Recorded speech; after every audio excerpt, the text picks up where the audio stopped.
As you can see, I got a new desk set up in here. Oh yeah. What is good, all you donkeys in the hoodie? Young Spugs here, back with another video. I've been posting a lot more videos to my channel, obviously. Along with that, I've had to edit a lot more photos, specifically photos for my thumbnails. Thumbnails are very, very important for YouTube videos because that's what really lures the audience in into clicking that video. The reason why they're so important is because that's what your viewers first looking at. I've used an app called Canva in the past. It's also usable in the internet browser. It's a very, very beginner application. So it doesn't do much for you. Ever since I've been posting more, I've used this app called Affinity Photo on the iPad. That's right, the iPad, not my computer. It's an application on iOS that costs around $40. There's no monthly fee like there is in Lightroom or Adobe Photoshop and all that. I just want to talk about how I've kind of learned to use Affinity Photo. So I'll take you through that right now. This isn't a tutorial about Affinity Photo. This isn't really a review. It's just talking about what I found it useful for me and some challenges I've been having with this new application. So let's get right into it. Okay, so the first question that I'm sure a lot of you guys are asking yourself is, why do I edit on the iPad? And the main reason is because of the pencil. I just find it a lot easier to make selections and to add exposure levels, coloring, contrast, or any filters to my images with this pencil. It's a lot more precise. So now moving on to why I use Affinity Photo, other than all the other applications that I can use. First thing is that Affinity Photo aims to bring PC standard photo editing features to the iPad. What I mean by that is there are a lot of other photo editors that are more simple, like Instagram, Visco. People use these to upload to social media or even just to edit their photos that they go on vacation or take with a Canon camera or a Sony camera. They edit their photos with these simple applications. The reason they do that is one, because it's free, and two, because it's really easy. However, those applications are only capable of changing things like the filters, the exposure, the contrast, the lighting, and the colors of your image. But they don't allow you to select certain parts of the image or create something called layers. Layers allows you to move different images around over top of each other, create blurs and effects on images, capturing a certain part of an image and making it more visible than the other. Those are aspects that I need that Affinity Photo allows me to do, as opposed to all of the other editors on the iOS App Store. All right, so the next thing is, in Affinity Photo, when I'm using it, what am I using most? What do I like about the Affinity Photo app? And the number one thing I like about it is the simplicity to make selections with the Apple Pencil.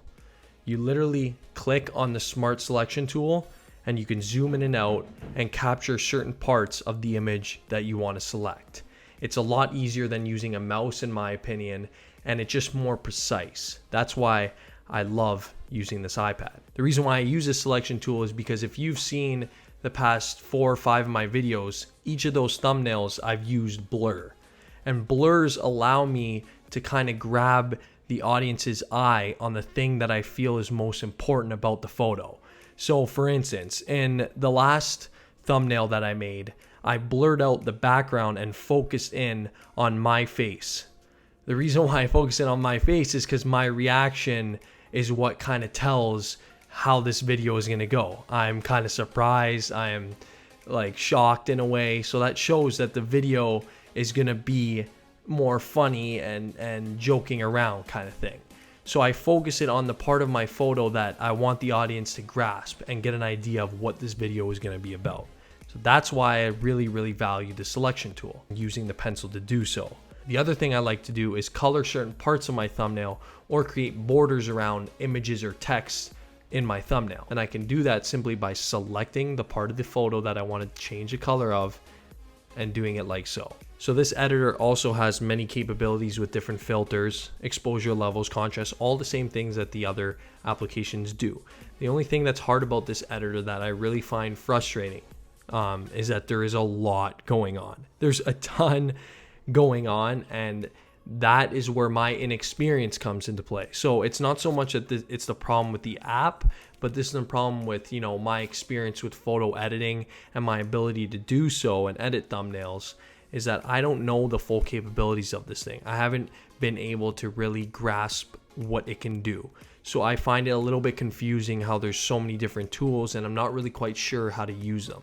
Another thing that this is a problem with the editor. I don't know if there's a way that you can get a proper undo button. For this editor, there's only a selection of all the past history of your different changes you made to your photo, rather than a simple undo button. So sometimes if I make 3 or 4 mistakes that I want to revert 3 or 4 times back, I have to scroll through this list of what I've done instead of just clicking a simple undo button and it automatically goes back. So I wish there was an undo button. Maybe there is, and I haven't figured out how to make it visible, or it's deactivated right now. I'm not sure, but that annoys me. Overall, this thing has many capabilities. It gives you the ability to select accurate coloring. It gives you the ability to not only add blurs, but you can make different effects like making it black and white. Obviously, like I said, you can change the brightness and contrast, the exposure. Like they have absolutely everything. And I really like also that it's not all manually oriented. So if you go into exposure, they have automatic settings for exposure that you may like, and then you click on them and then you can adjust them manually. But they give you options to make your job a little bit quicker, a little bit easier. If you don't want to manually do it yourself, they give you presets for you. That's what I really like about it.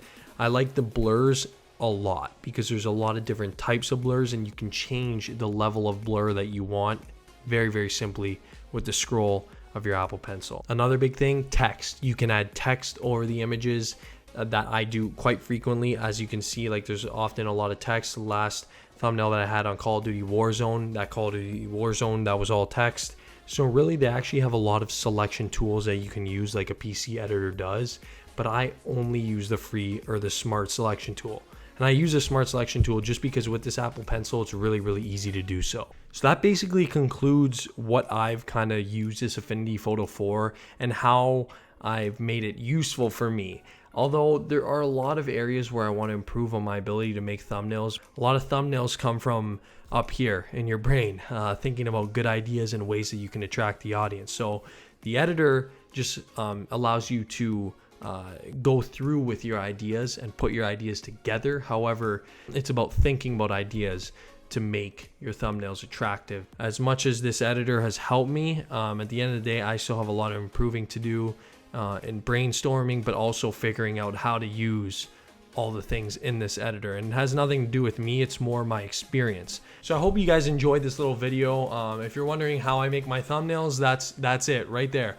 All in this Affinity Photo app. I screenshot pictures and I edit them usually off my video, or I'll take a photo and then crop that over top of another image.